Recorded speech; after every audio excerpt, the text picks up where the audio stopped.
And Bernice earned her BA, MA, and JD at Harvard University.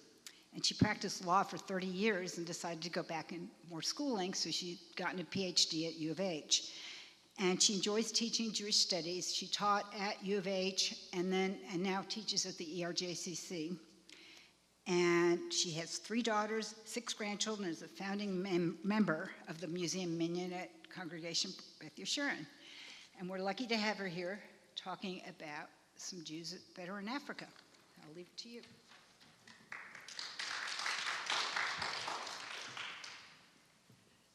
Thank you, Sarah, and thank you to all of you who are here today.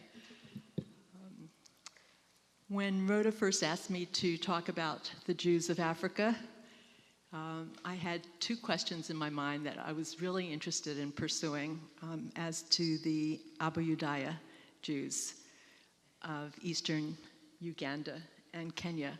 Why is it that they are so beloved of American clergy? You might know Rabbi Gideon Estes from Orme, right? He was on the Rabbinical Assembly mission trip there in 2019. The Cantors Assembly had a 100th anniversary celebration there. Kulanu, a not-for-profit organization in New York, is very dedicated to supporting the Abuyadaya, as is Bechol Lashon on the West Coast in the Bay Area. They've made a real difference there in the community. And everyone who comes back from visiting, and you too can be a visitor there, they really encourage visitors, whether you want to go for a day, perhaps you want to go on a safari, and then you want to help out. You can teach Torah or Talmud there for a day, teach Hebrew. They have a guest house where you can stay. They'll arrange for pickup at the airport for you. But that's the kind of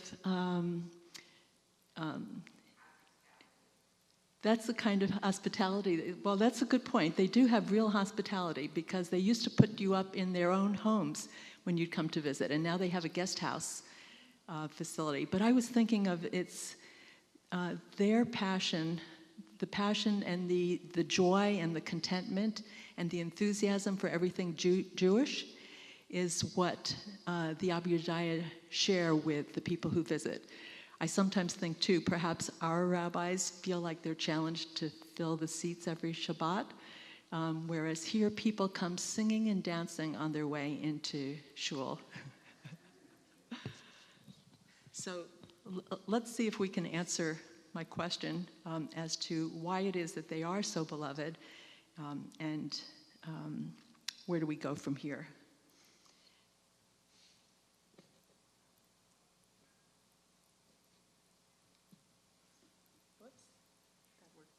Okay, let me introduce you to the Chief Rabbi of Uganda, Chief Rabbi Gershom Sizomu. He's the first native-born black rabbi in sub-Saharan Africa, the first Jewish MK in the Parliament of Uganda, the head of the community of about 2,000 Jews. The number is always uncertain. You hear everything from 1,000 to many thousands, but I think 2,000 is probably a safe number. About 2,000 Jews. And that's 2,000 Jews out of a population of 40 million in Uganda, so it's a very small population.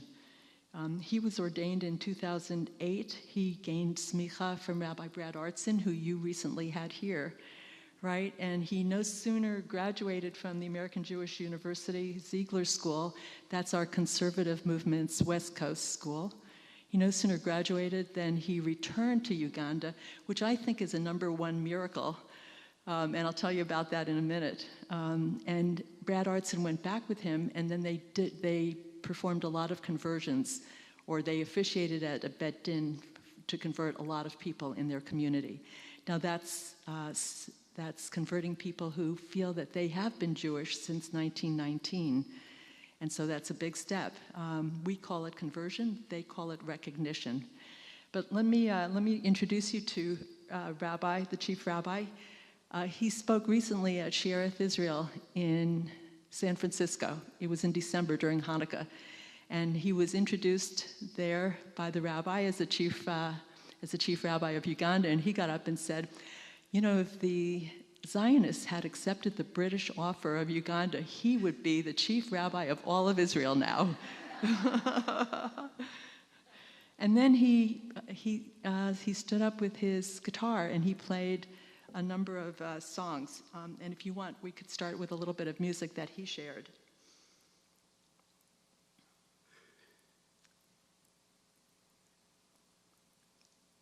And I'm going to play that for you. It's just 2 minutes.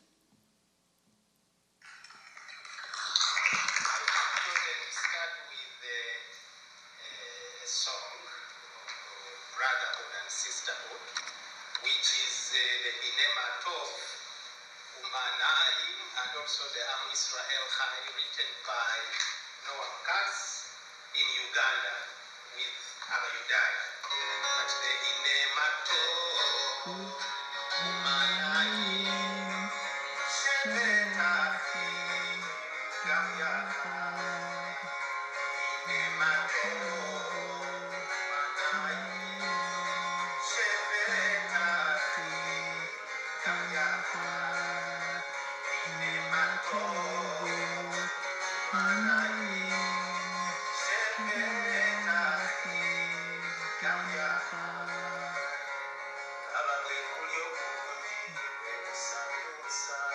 Now he's singing in Luganda. Luganda is the language of Uganda. It's like Uganda with an L in front.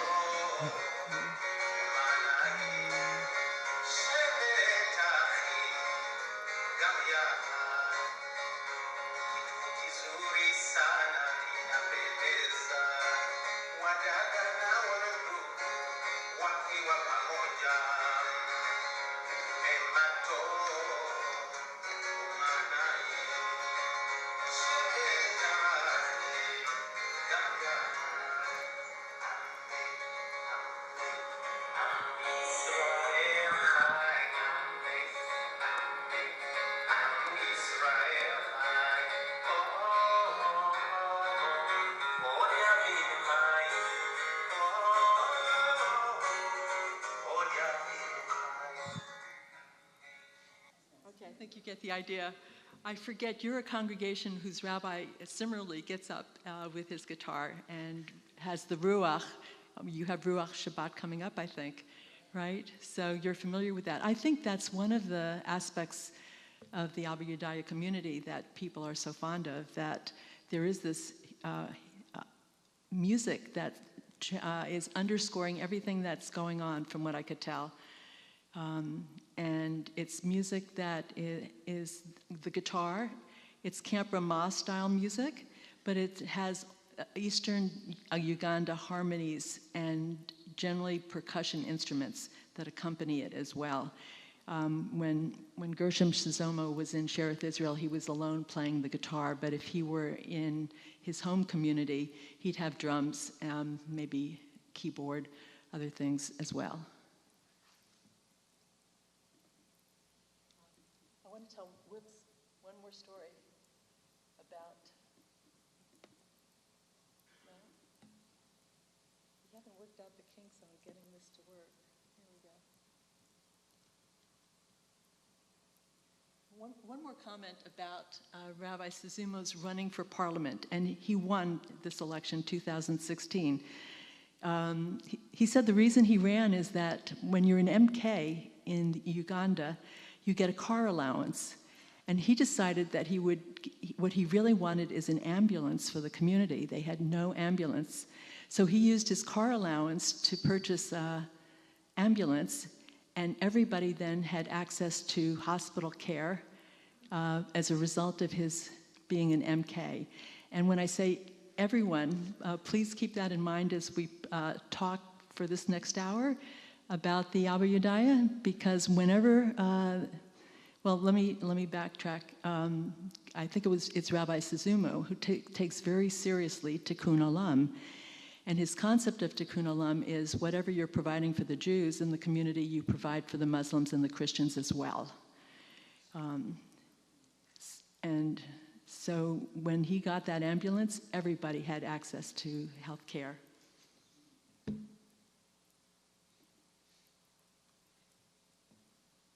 This is Yosef Kibita, and we'll spend a few minutes tonight, I hope, talking about him. He's the first Ugandan who has sought to make Aliyah to Israel. under the law of return. He converted in Uganda in 2008. In 2002, 2008, he converted in Israel in 2021.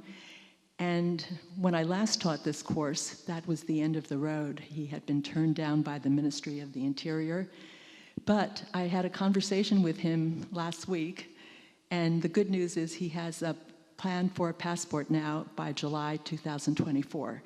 So all is well that's ending well in this case, and who knows what kind of precedent it might set for others who follow him.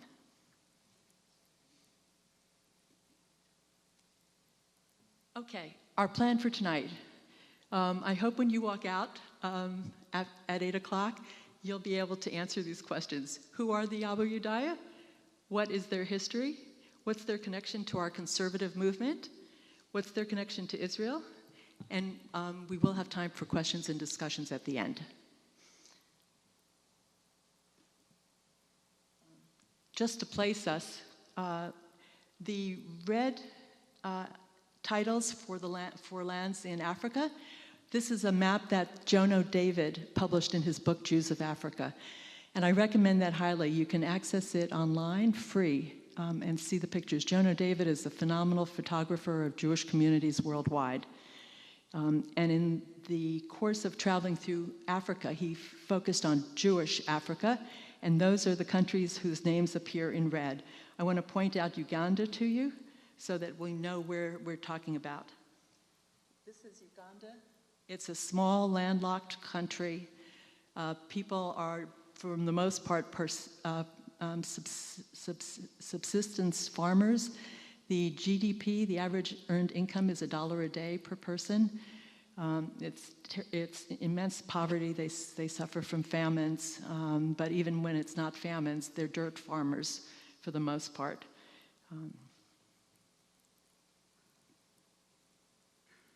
And now we can look more carefully at Uganda, landlocked, but a lake, more than one lake.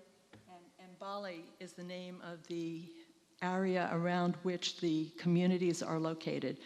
So Jews don't live in one particular city in Uganda or in one particular neighborhood in the villages that they occupy.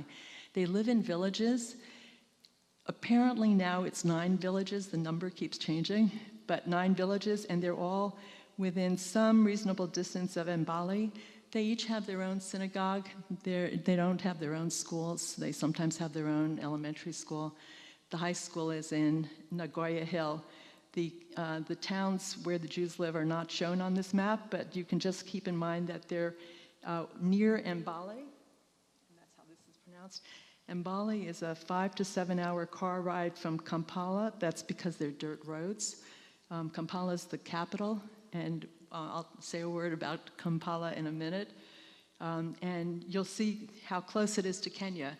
When it comes to conversions or any kind of mixing, the Jews of Kenya will walk over to Mbale and the townships that are in the neighborhood of Mbale. And that's why I've called this Eastern Uganda plus Kenya. Okay, I don't expect you to read all this. Let me just say Abuyadaya means people of Judah. Sometimes it's translated children of Judah. And as they like to say, we are all Abuyadaya. So that's what Abuyadaya is. A word of background, late 1800s, the British colonized this part of Africa. Along with the British came Protestant missionaries. There were Catholic missionaries that came from French Algeria. And together they spread out in this part of Uganda where we saw the Jews live near Mbale. The missionaries spread out to convert people to Protestantism. This area became a British protectorate in 1894. And now we turn to the origins of the Abuyadaya people. This is Seme Kakungulu. I don't know if you'd call him the Abraham of the Abuyadaya or the George Washington. I think really the Abraham. He was a native African, Ugandan in the Bantu tribe, Bantu, B-A-N-T-U, and he was working for the British. On behalf of the British, he conquered this part of eastern Uganda under the promise from the British that they would name him king of this part of Uganda, king or sultan. You have your choice, but he did not have his choice. They reneged on the promise, and he threw in the towel, decided to give up on his military work. He had been double-crossed by the British, and to go hide out in the easternmost part of Uganda, adjoining Kenya, and start a new life for himself. He had converted to Protestantism in 1880. He was 11 years old at the time. And he first pursued his Protestant faith, but then he decided that the Protestants failed to circumcise their children. And he was a big fan of the Old Testament, what he called the Old Testament. So, you know, Bibles were very accessible because the Protestant missionaries were passing them out to everyone. So he took his Bibles, he tore out the New Testament, kept the Old Testament, and converted to Judaism. So he took it very seriously. He circumcised himself and his sons and his male servants. He required all the people under his authority to be circumcised, the boys, that is. So this was in 1919. I mentioned it's the Bantu tribe, and that is what really, that's one of the major aspects of the Abuyadaya that stand out.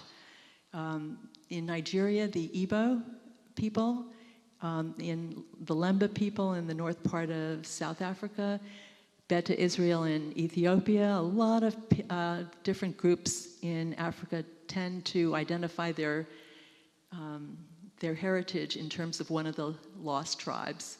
But the Abuyadaya do not. They all claim their heritage from Seme Kakungulu. Now, note the flowing robes. You can see he has a flowing robe, and these are the elders behind him. I don't know if there were 70 elders. You know, everything was so much according to, and I'll call it the Hebrew Bible instead of the Old Testament. Everything was according to the Hebrew Bible. So, and they had never seen a Jew. All of these people he converted.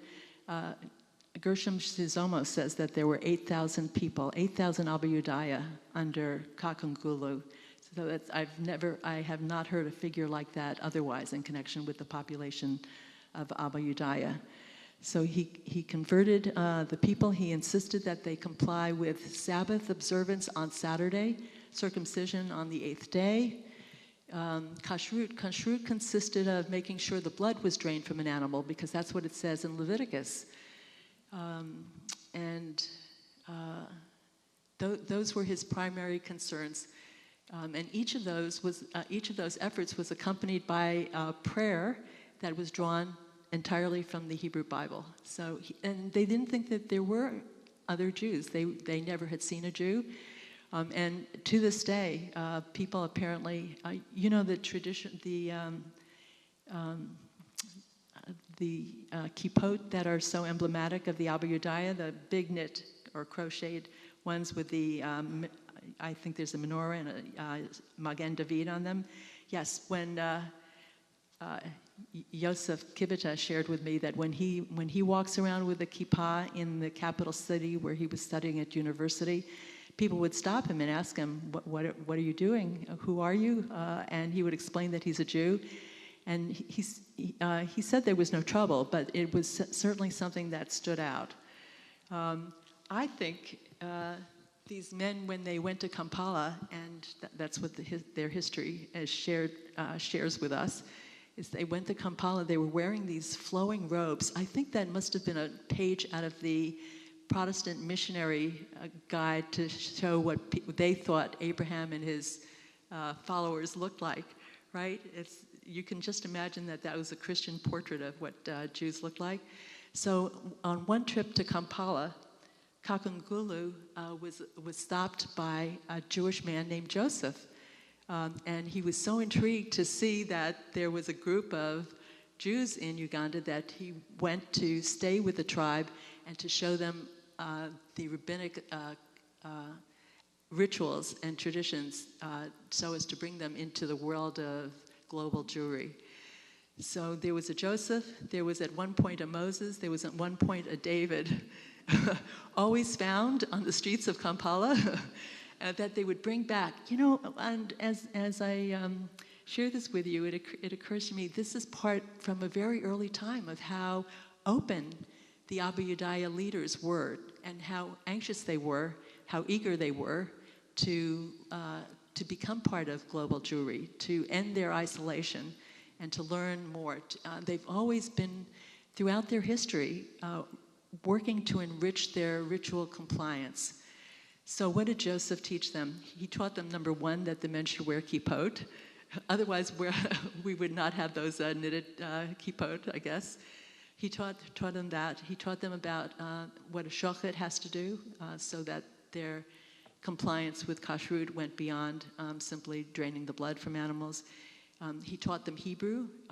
One of the other gentlemen who came back to Nagoya Hill with Semi Kakangulo gave them a Hebrew calendar, Hebrew English version of the Tanakh.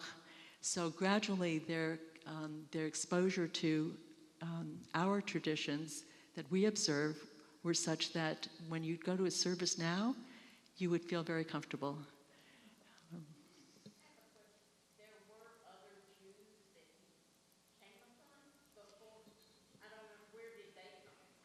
Yes, so Kampala is the nation's capital. And so sometimes there'd be tradesmen, sometimes people from Jerusalem. In 1962, the Israeli embassy was opened. And I was going to talk about that a little later, but we'll talk about that now. In 1962, the Israeli embassy in Kampala was opened. And the Israeli embassy did a good deal to put the Abuyadaya in touch with people in the UK, Jewish communities in the UK, in the US, and in Israel.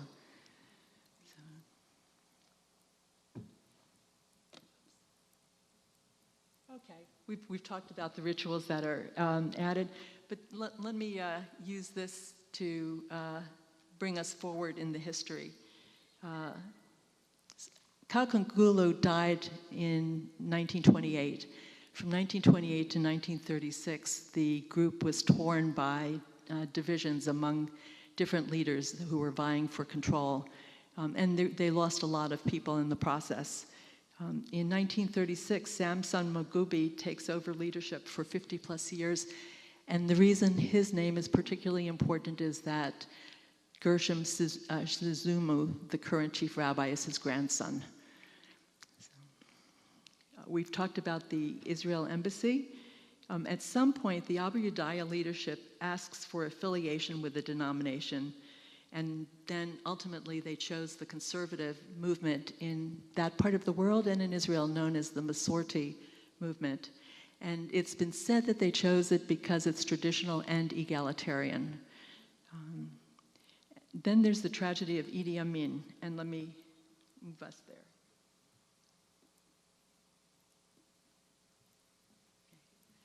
In 1971, when Idi Amin became dictator of Uganda, he sided with the Palestinians and with Muslims, and he outlawed the practice of Judaism. What you have here is a picture of a cyclone fence. It's topped with barbed wire around the synagogues. All the synagogues were either surrounded by barbed wire like this, or they were torn down entirely. People were prohibited from practicing Judaism. They're sometimes compared with the conversos in that some of them continued to practice Judaism in secret, and that was the story of Gershom Suzumu's family. But apparently the numbers dropped to about 300 Abuyadaya in all of eastern Uganda during this time as people left their faith for the Muslim or Christian faith. There were dire penalties. And his father, Shizoma's father himself, was arrested, and the arresting officer was bribed with 5 goats to let him go.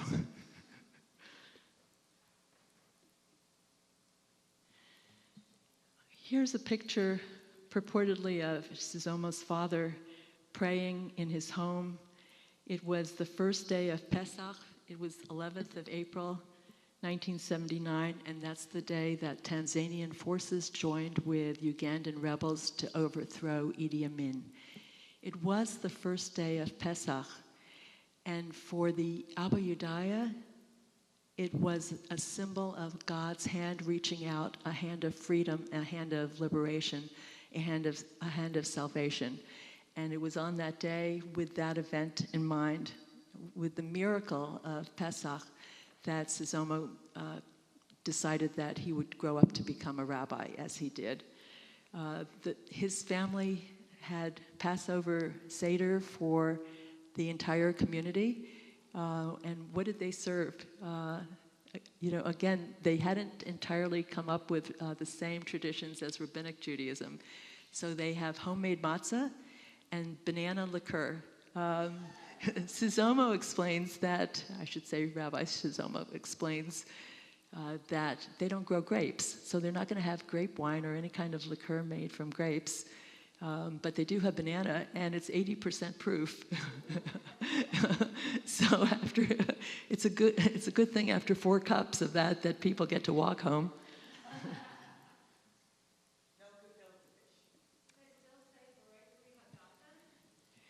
That's a really good question, Janice. I don't know. What do you think? They probably would find something that's in the Tanakh to say, right? Because they didn't have a traditional Seder as we would have it. So I wouldn't be surprised if they killed a lamb and put and marked their doorposts. So here's the entrance to Nagoya Hill Village. Nagoya Hill is, I guess you could say, the seat of the chief rabbi, and that's where most of the institutions of the community are.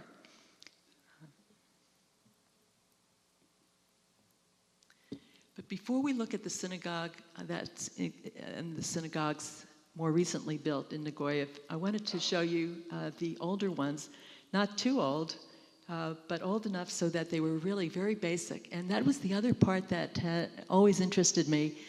I've taught a lot of classes on synagogue architecture, as some of you have been kind enough to attend. And they're always grand. They're grand buildings. And when we look at the synagogues of African Jews, they have mud floors, corrugated steel roofs. This has no foundation. They're handmade bricks. Rabbi Sizomo talks about, as a youth, making the bricks for this synagogue. Let me show you a picture of the inside. Before that, though, let me point out something here. This is the ark niche. So that's a pop-out, right, for the ark. And here you can see the ark. It looks like a sheet that's hung over it. Doubtless, at this point, there was no Torah to put in an ark. So I mentioned that every village has its own synagogue, and typically they had no Torah scrolls until, I think, 2002, when Rabbi Howard Gorin of Rockville, Maryland synagogue donated a Torah scroll. But they had no Torah scrolls. It's really cool to see one of the leaders of the congregation show people around, and he shows that if you pull open the parochet, and he doesn't use that term, but if you pull it open, they have a chumash in there, and they use the chumash. So people do what they can, right? So you can see there's no plaster on the brick on the inside. It's open brick. You have the wood beams holding up the corrugated steel ceiling. It looks like you might have glass in the window, but maybe not. Very often there was no glass. There was just openings. No electric, of course, no plumbing, no indoor plumbing. And it is what you see. It's just a small room, right? But it's a place where people can come together and daven and have a community and study.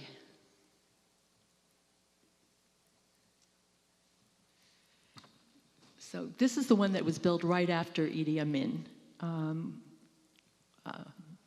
was deposed. And you can see here there's glass in the windows, and the doors are blue. Initially, they used to have red doors, if they had doors at all. Sometimes they just had wood planks.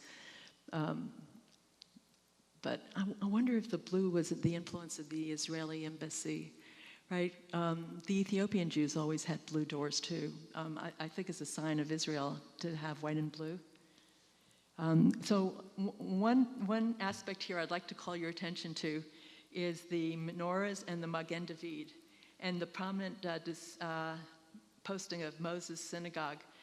I've been to places where a synagogue has nothing on the outside that can tell you it's a synagogue, and you have to sort of know where you're going to find it. So I feel like this is a sign of both pride and sense of security.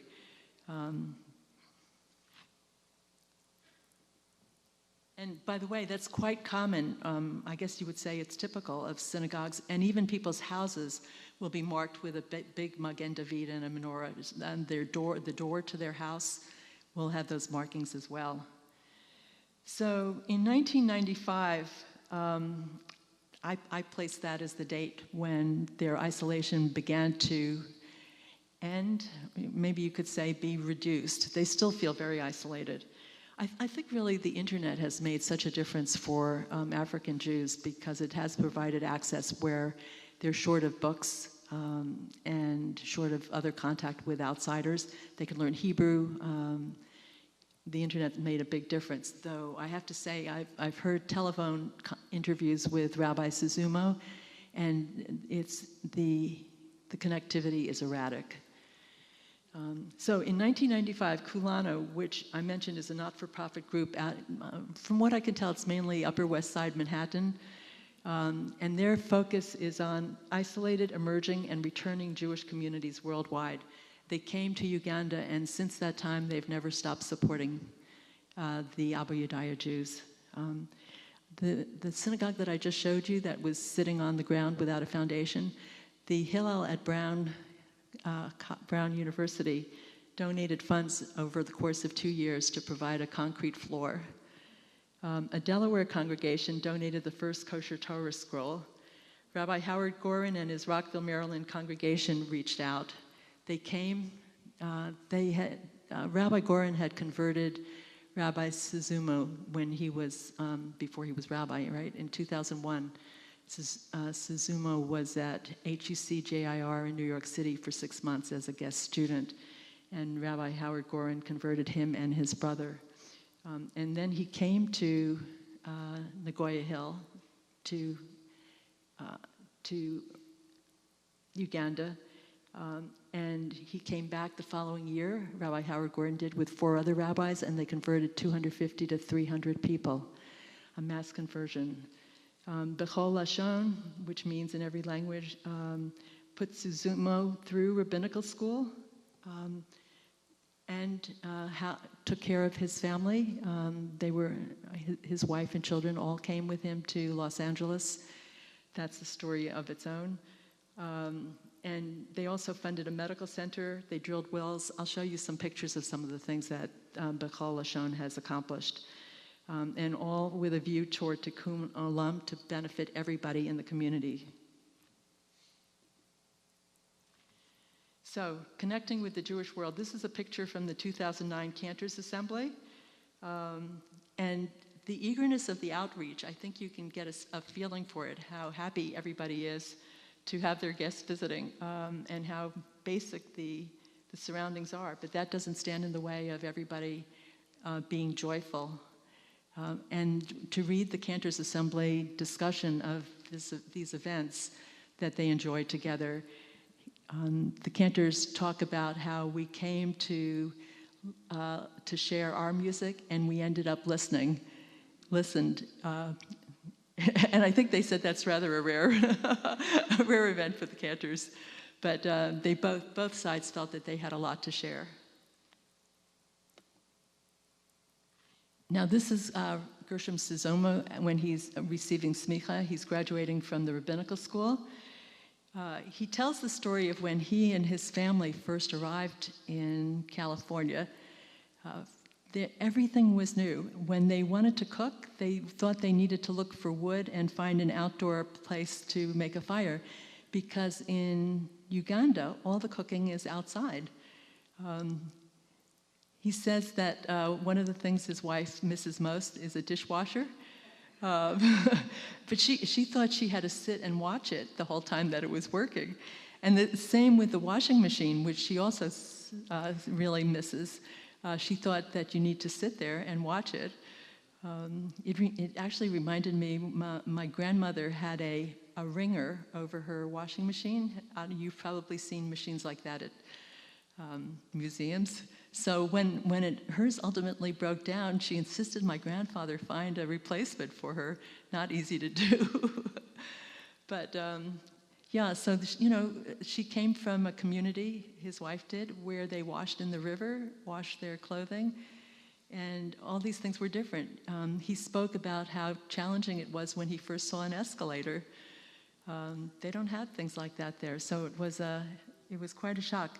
But what I think is something for us to really consider is that they, after graduation, went back to Uganda.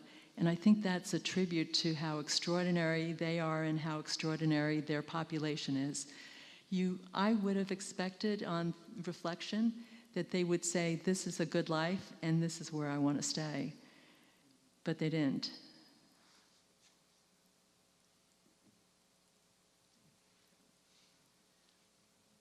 Okay, so he no sooner graduated than they went back to Uganda, and they celebrated his ordination at the Moses synagogue that he had helped make the bricks to build.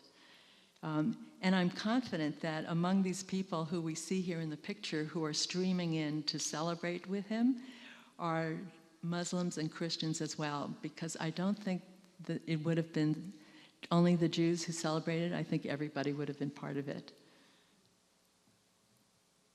It's great patterns on the fabric, isn't it? So here's a celebration on the occasion of getting a Torah scroll. You see the archetypical kippot. By the way, Rabbi Gideon Estes asked if any of you are interested. He has some that he'd be happy to sell. So let me tell you a little bit about the conversion ceremony. If you're converting 250 to 300 people and you have a group of 5 rabbis who are there for a week, you have to make plans to do this expeditiously. So what they would do is bring together families before the Bet Din. So the mother, the father, the children all together would appear. There'd be a record made of them in a book, a Hebrew name identified for them. They would be asked, why do you want to convert? And they would say, because we're Jews. That was their answer, right? They said, since 1919, we've been Jewish.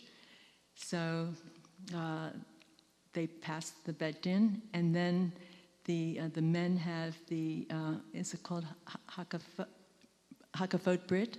Right, they were all circumcised, but there's a ritual circumcision, that Dam Brit. Thank you, yes. They would have that, and then they would have to go to the mikveh. So what do you do when you have hundreds of people, and everybody has to disrobe, and you want to have some modesty, and you want to have a place also where people can change without being seen? So they scouted out the river that was nearest them, which was quite a ride away, and apparently everybody went singing and dancing to the river. It's so beautiful. You might think that for people who feel that they're already Jewish, this would be something that they perhaps might turn their back on and say, we don't need this.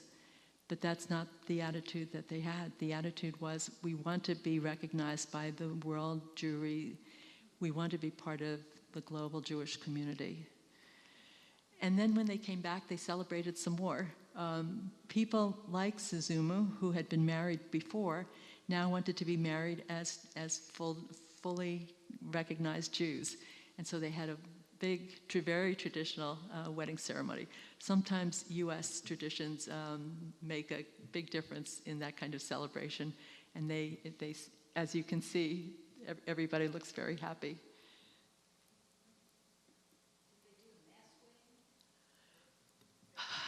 I'm trying to think. Each wedding couple was separate under the chuppah with a rabbi, with one of the 5 rabbis. right? There weren't that many who did the wedding. So, there's some, what do you even do for a dress? Zipporah, his wife, had a dress that somebody had sent along for her, and I imagine that was true of every bride, that she had to, it had to be something that was provided from outside. It's a good question, Sarah.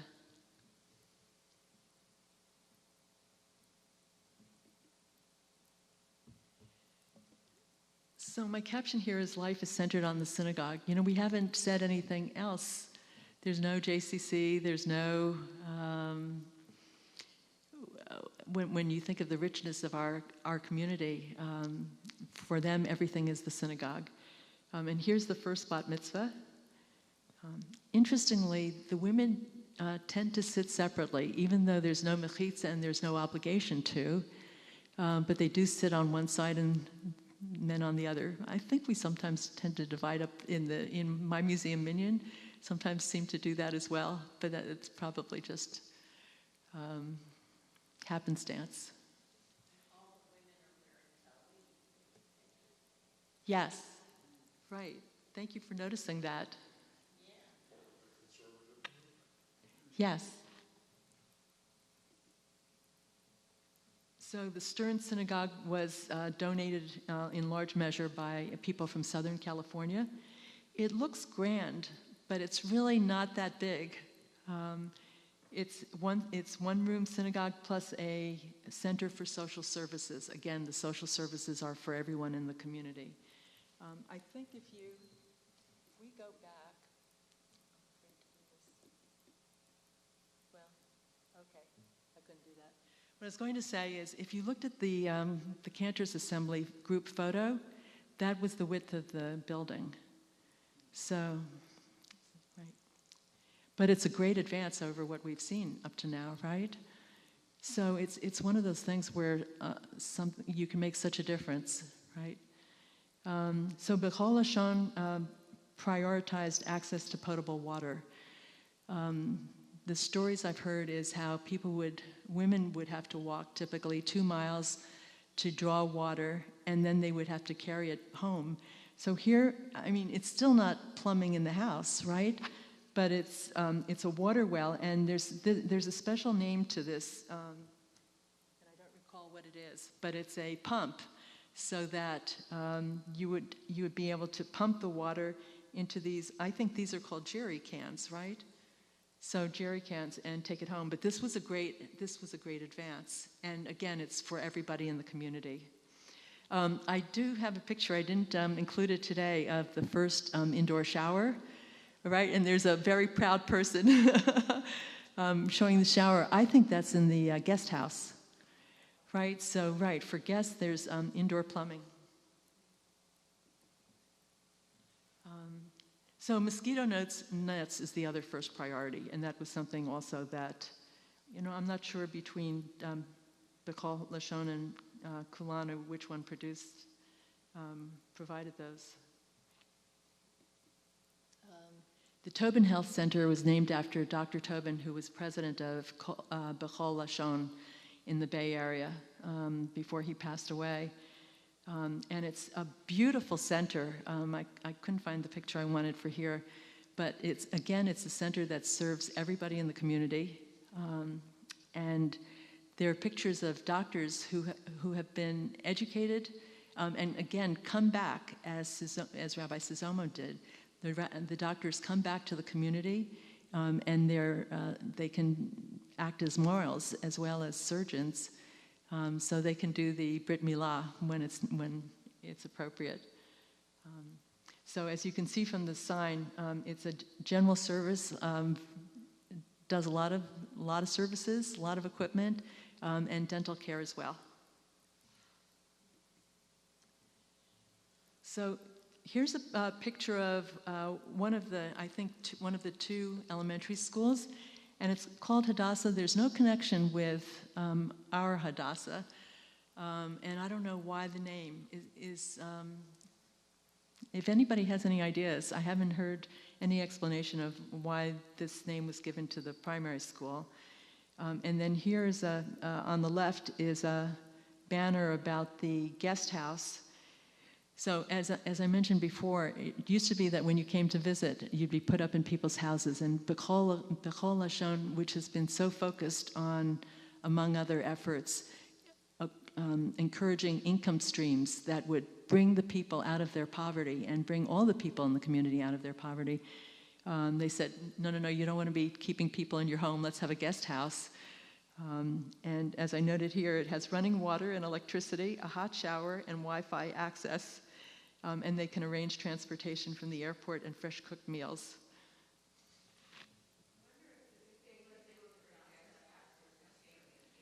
Wait, 1 second. Janice? I was wondering too, in Megillat Esther, does it say Hadassah or does it say Esther? Hadassah. Thank you. I bet that's it. Okay, I'm sorry. Did you have a question? Okay.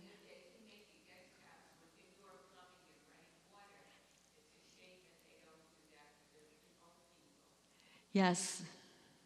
Sounds like another priority now that the potable water and the malaria have been addressed. Right.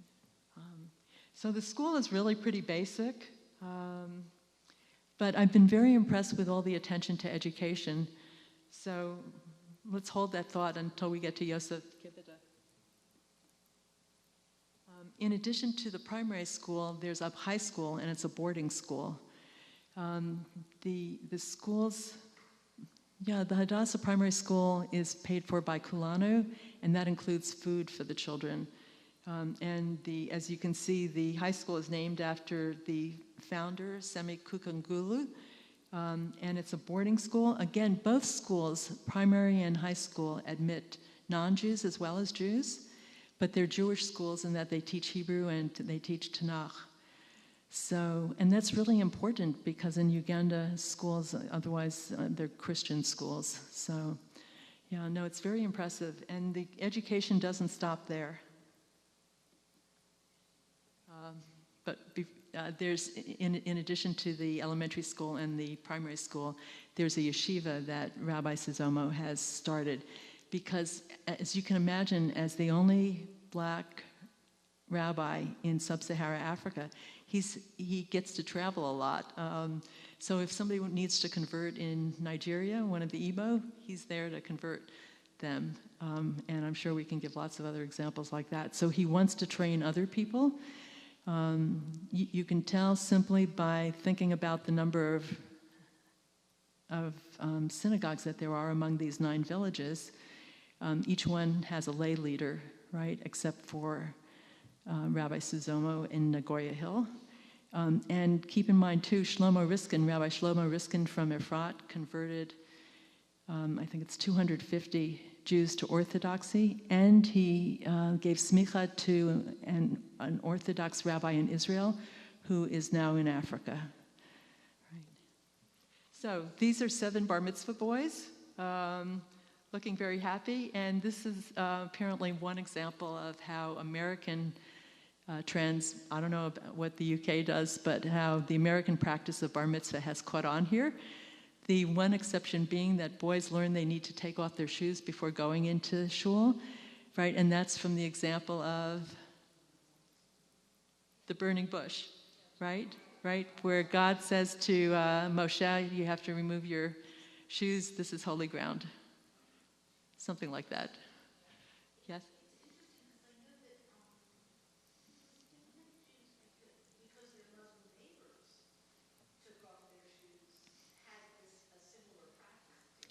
Yes, I wouldn't be surprised if that's also the reason that they do it. Absolutely. Can you repeat the question into the mic? Oh, yes. The question was whether the Muslim influence might have had something to do with their taking off their shoes, because Muslims traditionally remove their shoes before entering into prayer. And the answer is yes. That's not what I've read, but I would imagine that that's probably the case. Yes? Also from Moshe. Right. Well said. Okay. Thank you. So the gentleman suggested that the Muslim tradition is from the same source. Yes. Okay, and I included this to remember that, right, even after high school, people continue to learn. People go to college in Kampala, in the nation's capital. There's a program there that sort of a Hillel for students, and there's a Chabad house. But there's also active learning. Yeah, you wouldn't even ask whether there's Chabad, you'd expect it, right? Right. So, yeah, there's also learning in the community generally. Starts, according to Gershom Suzumu, Rabbi Gershom Suzumu, it starts on Friday evening with Kabbalat Shabbat. People come prepared to learn and study, and they stay all day on Shabbat. They sit and they ask questions and they have discussion, and that's their idea of a good Shabbos.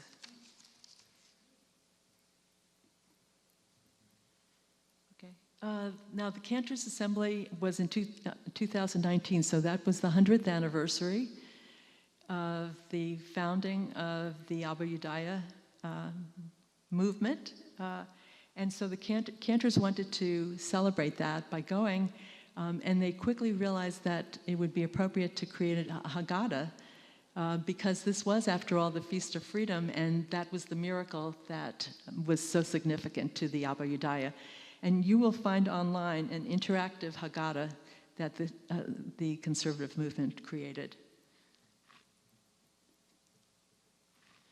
So among the changes that outside forces have made are encouraging, as I've mentioned, possible streams of income.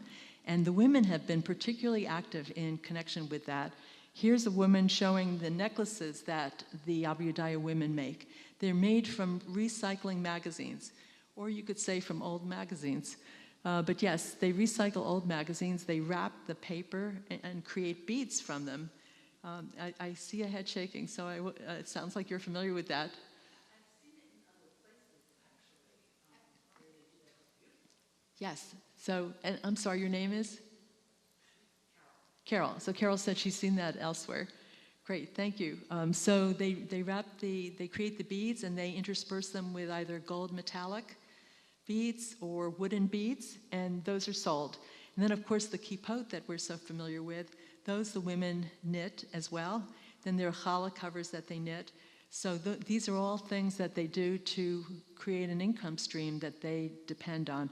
And again, these microeconomic developments are done in the community as a whole. So you might be sitting next to your Christian neighbor on one side and your Muslim neighbor on the other side as you're doing your craft work.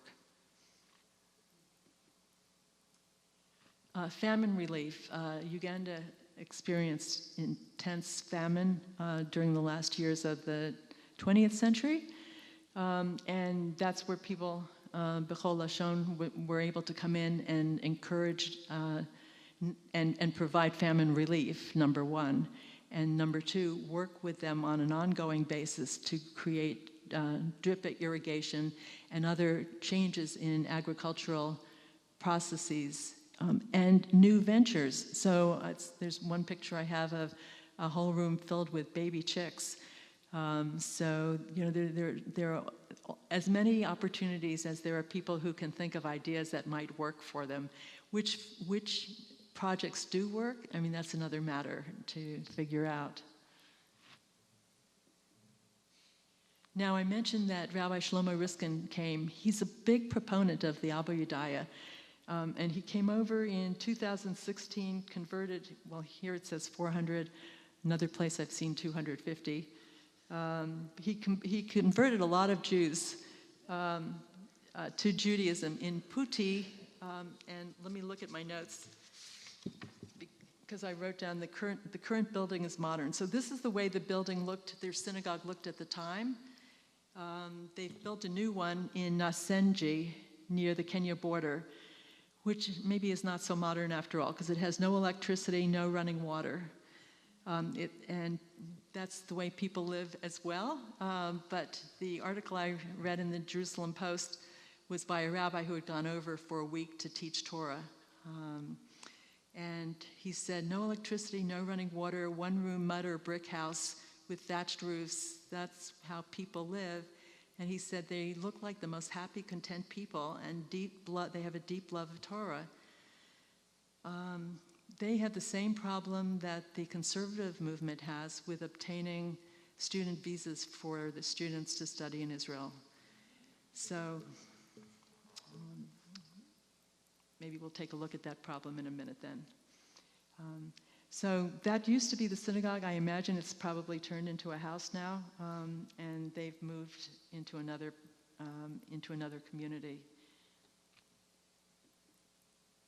Here is the inside of that putti, and again, you see the wood rafters, the open doorway. Is there a door? We don't know.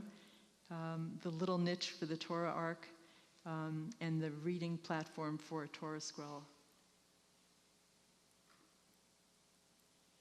Okay, in 2018, 40 young people between the age of 18 and 34 had the opportunity to enjoy Birthright Israel. And here there were 40.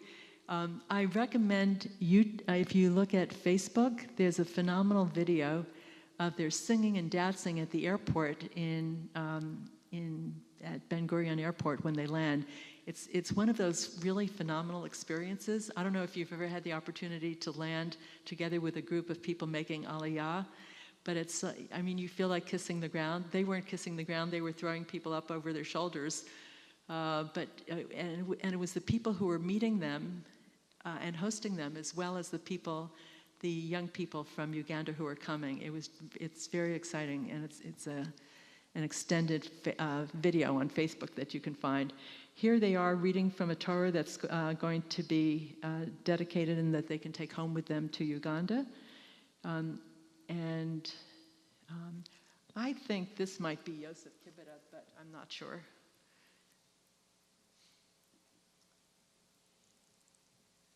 So let's talk about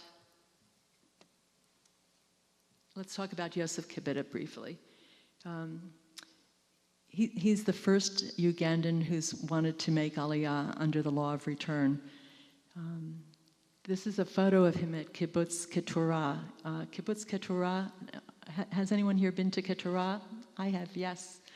Right, so it's a beautiful kibbutz. It's part of the Masorti movement, the conservative movement in Israel. It's right near Eilat, and that's where he's lived for the last 4 years. He thought that he would be able to convert under the auspices of the conservative movement in Israel based on his studies that he had done with his previous 2 conversions in Uganda, but that was struck down. The Ministry of the Interior would not accept that. So just a quick rundown of the laws that are involved. The law of return, which we probably all are familiar with, is the 1950 law that says if you have one grandparent that's Jewish, you may come under the law of return and get citizenship. In 1970, the law was substantially modified to provide for Russian Jewish emigration, so that any spouse, children that are not Jewish, of a Jewish emigre can gain citizenship. And converts were now mentioned in 1970. I probably should look at my notes for this.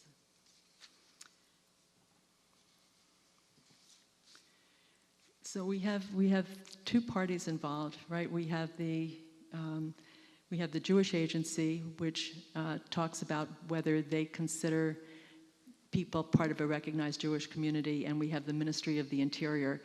It would appear to me from what I've seen of the statutes that the Knesset has delegated authority to the Minister of the Interior to provide regulations under the laws that I just mentioned. So the law that in 1970 would provide converts the opportunity to come under the law of return. There are 3 decisions that were really important in connection with that. The first one said that the conservative and reform conversions done in the United States are acceptable, right? Then there was one a few years later that dealt with private Orthodox conversions, because it used to be that it was only Orthodox rabbis who were approved who could do conversions, but the decision expanded the right of private Orthodox conversions to qualify. And then the most recent one was the 2021 ruling of the High Court, which said that the conservative and reform movement in Israel, they have to be granted recognition. Their conversions have to be granted recognition.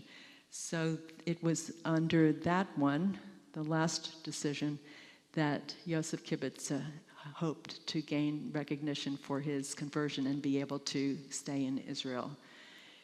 But the Ministry of the Interior refused to agree. And there's a lot of debate as to what is it, what's the reason behind it. Is it racism? Is it refusal of the Ministry of the Interior to recognize the conservative and reform movements? Is it some of both? Is it the fear that 50 million Africans want to desperately come to Israel and that they will overtax the ability of the nation to deal with it? Rabbi Riskin mentioned that as a possibility too. He has the same issues with his converts as Rabbi Sizomo does with the conservative and reform converts that he has in his community. As the chief rabbi, Rabbi Sizomo has been speaking for everyone, and he has come out with a plea to Israel that they allow their students, the Abuyadaya students. As you know, Orthodox students in this country like to spend a year in Israel studying before they go on with their life. And that's very important to the Abuyadaya who Rabbi Riskin has converted. So Sizomo has asked that to be recognized, but so far as I understand, there's been no shift in the position of the Interior Ministry. But as I mentioned, I talked with Yosef Kibbutz last week for an hour, thanks to WhatsApp and a good friend in Jerusalem. And it turns out he has worked out with the Ministry of the Interior the provisions for him to have his passport by July 2024, right? So what the Ministry of the Interior is requiring now is 9 months minimum study and then 9 months of participation in a recognized Jewish community. So you can see how Yosef Kibbutz should be able to fulfill those requirements, right? He's been living on Kibbutz Keturah. We see him here reading from the Torah. He shared with me that he works in the guest house, but his obligations in the sanctuary are to lead Kabbalat Shabbat and to lead Mincha services. And so he has, I can only anticipate or hope that he has committed himself to a course of study to comply with the requirement for 9 months of study, right? So we'll see. I feel like on the one hand, the Ministry of the Interior worked out with him and his attorney a course of action with a promise designated. We could say that so often the Ministry of the Interior has reneged and gone back on what is a recognized Jewish community. One second.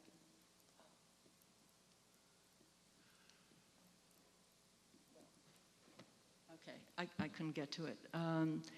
I had a page in there from the Jewish Agency. The Jewish Agency under Natan Sharansky in 2016 or 2018, I've seen both dates, came out with recognition of the Abuyadaya, and not only recognition of them as a recognized Jewish community, because they were part of the Masorti movement, right? And so from 2009, when they were clearly part of the Masorti movement, that qualifies for a recognized Jewish community.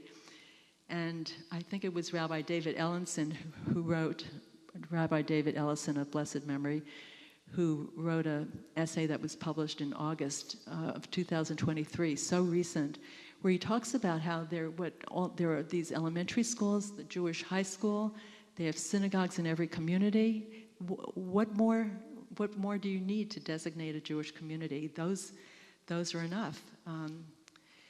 And Brad Artson, who you had here recently, I think, to speak, also said that he considers it a personal insult to his school because he's the one who gave smicha, and now it's Rabbi Sisomo's position is not recognized by the Ministry of the Interior. So how is it that all these people are paying so much attention to the Abuyadaya? I learned from Yosef in this conversation I had with him that his adoptive mother on the kibbutz is a rabbi, and she has all these people on her listserv who then take an interest in what's going on with him. So he is the test case. Are people flooding the doors and the telephone lines of the Ministry of the Interior from Uganda in an effort to come to Israel? No. Yosef shared with me that he was part of a group of 5 initially that had been approved for the MASA program. Now, I wasn't familiar with the MASA program, and are you? MASA? Yes, great. So it's grants, scholarships, it's a 5-month program that his was, where he was he was at the conservative yeshiva in Jerusalem for 2 months to study Ulpan, and then, for 2 months, yes, and then 3 months at Kibbutz Keturah. So that would have been a great program, and he did take that program. So that was the change that occurred just before the birthright, right? The birthright was August 2018. The visas had been granted in June for that program, and the previous year actually for the MASA program that I just described, but in June 2018. And then in July, before they had come to Israel for birthright, the Ministry of the Interior changed its position.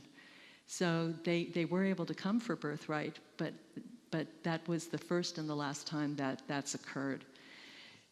So in order to leave us on a more upbeat,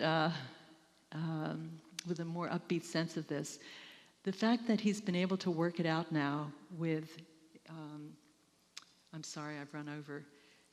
The fact that, so it's IRAC, so that must be Israel Reform Action. IRAC stands for Israel Reform Action Center. Religious Action Center, Religious Action Center. They represented him. If they can represent him and bring to resolution his search over a course of so many years now, right? It started in 2017 that he was in Israel, so it'll be 3 and 4, 7 years. If he can get his passport, this might set the precedent for others to follow him. Let's hope that may be true. Okay. Any questions? Yes, all 100% of the Abuyadaya are converts. Are there any Ugandans that claim that they are descendants of the tribe of Dan, like the Ethiopians? No. They're all right. They all come through conversion, but I have to say there's some Abuyadaya who refuse to convert. They take the position that I'm Jewish, right? Right. Yes, exactly. Now, Right. can they determine through DNA that they are, quote, related to the Ethiopian, which is the tribe of God? Do you want me to repeat the questions? Okay, yeah. So the question is whether any of the Ugandan Jews are descendants of the tribe of Dan and whether they might take a DNA test. As to the test, I haven't heard that has come up. And no, they all say that they've been Jews since 1919. I think the question is, if they were reduced to 300 Jews in the time of Idi Amin, how can they say that they were all... Well, I guess they're all descendants of those 300 Jews.